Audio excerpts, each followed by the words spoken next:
So I get how sometimes picks can come in bunches, but to you, is this getting almost to be a little bit ludicrous, just how frequently you're able to turn over the football? What's it like to be on this type of stretch that you're on right now? It's good. Coach has told me as long as I keep catching them, they'll keep coming. So I'm just trying to catch them when they come. Bill Huber.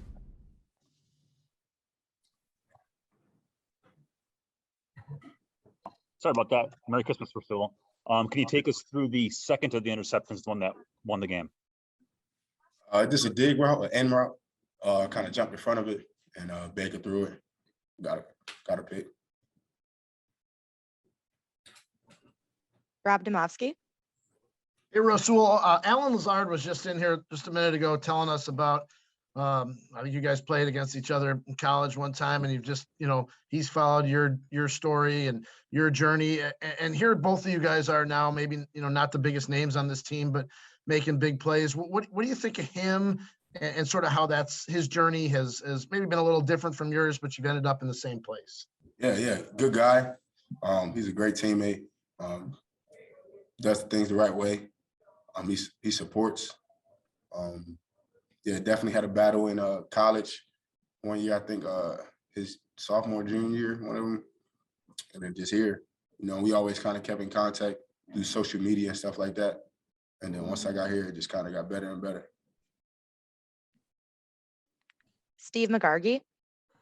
Right, Baker Mayfield hadn't practiced in the last couple of weeks. He'd been out the last game, but on the COVID list. This was his first 4-interception game of his career. Was there anything y'all kind of saw that maybe y'all thought you could kind of exploit with him, or how were you just able to get as many takeaways as you were against him? Nah. We wasn't really too sure if he was going to play or not. But, we caught one early. And we were just like, let's try to get more. And then we caught another one. And then it was just like, who next? Kind of like everybody was just feeling like we could just all get one. So. Matt Reynoldson. Hey, Rasul, when the run defense is kind of struggling as it is, how much pride do you guys take as a back end being able to change the game as you guys did in this one and getting those interceptions? I didn't really hear the last part. So when the run defense is kind of struggling, how much pride do you guys take as a defense being able to affect the game in that way, getting those takeaways and changing the game when, maybe the base isn't going as well as it could? Big. That's how we feel as a unit, that we should be able to stop the passing. We know that those guys can stop the run. So sometimes it be games where, we haven't did good on the back end and they did go on a run. So it'd be like that. We just got to get it to where it's both at the same time. Mark Daniels. Hey, Rasul, happy holidays.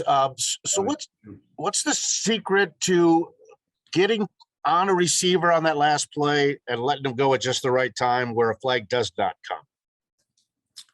Just a feel for the game, just feeling them out and just knowing once the ball's in the air, you can't really touch them. So that's just really just feeling the game and knowing what the refs are calling. They kind of was letting us play today. So you love those refs. Tom Silverstein.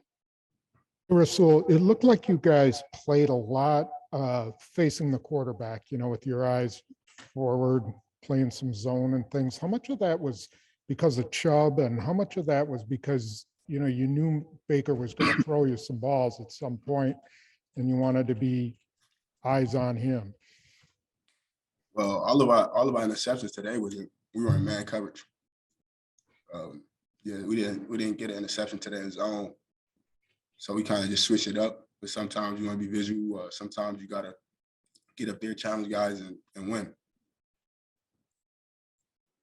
Dave Schrader. Rasul, your teammates and coaches have credited your work ethic and the studious habits you put in for your success on the field. Do you feel like your game film watch this week in any way led to either of your picks? And if so, what did you see and how did it help you out there today? Yeah, for sure. It always transfers over. I go through every week with the same mindset. I try to look for plays that maybe I could get an interception on and I could jump. And I always tell my safeties what plays I'm going to jump. So in case I do, and it's not that, hopefully they're in the post. If not, hopefully Jesus is in the post to save me. But that's just how I practice and play. And then I look at what coach gives us and see things from there. And I just be like, okay, well, maybe I could get one here. Just depending on if we're in the right call or not. MK Burgess. Hey, Rasul, Devontae Adams just called you a superstar in his post-game press conference. What's that mean to you to have the recognition like that from your teammates? It means a lot. I mean, I don't think I'm a superstar yet. I think we have 2 superstars on our team, 12 and 17. But yeah, it means a lot. I'm just trying to just keep working, just keep trying to mean something to the team. Aaron Nagler. Rasul, on your first interception, it looks like you're taking the guy up the seam and then you peel off and make that interception. Is that just something where you recognized it mid-play? Yeah, kind of. Not really. Are you baiting him there? Nah, actually, I wasn't. Me and Sully was supposed to be in a situation, and we kind of saw it different at first, but I played with Sully a long time, and even with Philly, so I kind of know how he gonna play certain routes. So once I seen him go with the other route, I knew I had to guard the other guy, and as soon as I turned around, Baker had already thrown it, so I figured I could just step in front of it. Nicole Menner. Hey, Rasul, you guys have had some games just come down to the wire and it really comes down to the final play. And you've been the reason that you guys have come away with the win a few times this season. So when it's unfolding like it is tonight, how much confidence do you have in your defense on that final drive that you guys can make a huge play there? A lot. Like we always wanted to be on us as a defense.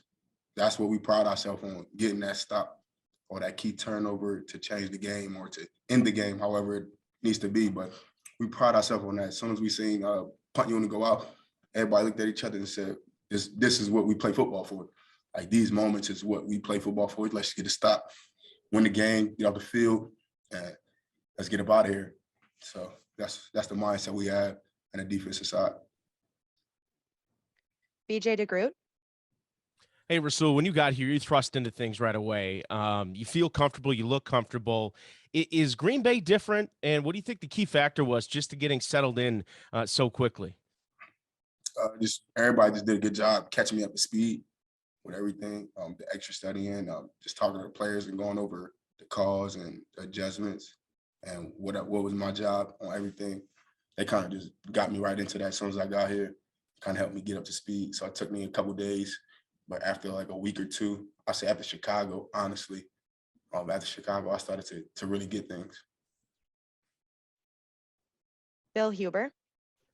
Hey, Rasul, I realize it's such a day-to-day business, so maybe you aren't like this, but you're a Pro Bowl alternate this year. You've got career highs in interceptions and passes defense. You've been here half the year. Have you taken a moment at all to step back and I don't say pinch yourself, but just kind of soak it all up? What the heck's happened to you over the last couple months? No, I don't even think about it. I just focus on what's here right now in front of me, who we play next. And I just try to keep my head down like that. Tom Silverstein.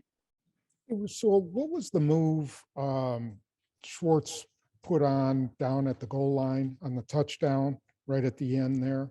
Was it were you waiting to see what the slot guy does to try to pick you? Were you expecting a pick there, or what happened? We were in the right defense, not the right defense, but we didn't know where we were going to be at. And no one was over there on my side. So it was just 2 of the receivers and just me. So I was just trying to hold it off until someone on the defense ran over to guard 2. So it was really my fault, honestly. All right, we'll just do a few more. Mike Clemens, go ahead. Are you guys surprised Nick Chubb didn't get more carries in the first half, and what led to his success in the second half? No, we're not surprised. I mean, however they call the plays is how they call the plays. But I don't know what his success was. When we watch the film, we'll see what they was doing regards to run, and then we'll correct it. Ryan Wood. Well, you make it sound so easy. Just catch the ones that come to you. Why do you think that they're coming to you with this velocity, this frequency, though? Is it preparation? Is just putting yourself in the right position? Is it something you're seeing pre-snap? Why are you getting this many opportunities? It's all in one. It's everything in one. Everything comes in how you prepare, how you get ready for the game, how the coaches present the game plan to you and present the plays that the other team runs, and just you kind of helping yourself be in position, whatever your leverage is supposed to be, playing to where your help is going to be, things like that. All of that come into play. So they do a good job of telling us what to do, and we just do the rest. All right, last question, Dave Schrader. Merry Christmas to you again. As you guys get through the short week and now look down the pike to 2 final games to get to the playoffs and chase that 1 seed, is there any sense that today and last week a little bit were escapes and you have to tighten a few things up to make sure there's a little more margin for error? Escapes, I don't really like that word. It's really hard to get a win in the National Football League. So a win is a win, and you got to get it however it comes. Every game is not going to be pretty or how we want it to be. I mean, we wish we could just blow everybody out and win it all, but games are not going to be like that. But there are always things we need to tighten up on as a defense. We'll watch it together as a team. We'll hold each other accountable, hold ourselves accountable of what we put on tape, and just try to get better as much as we can.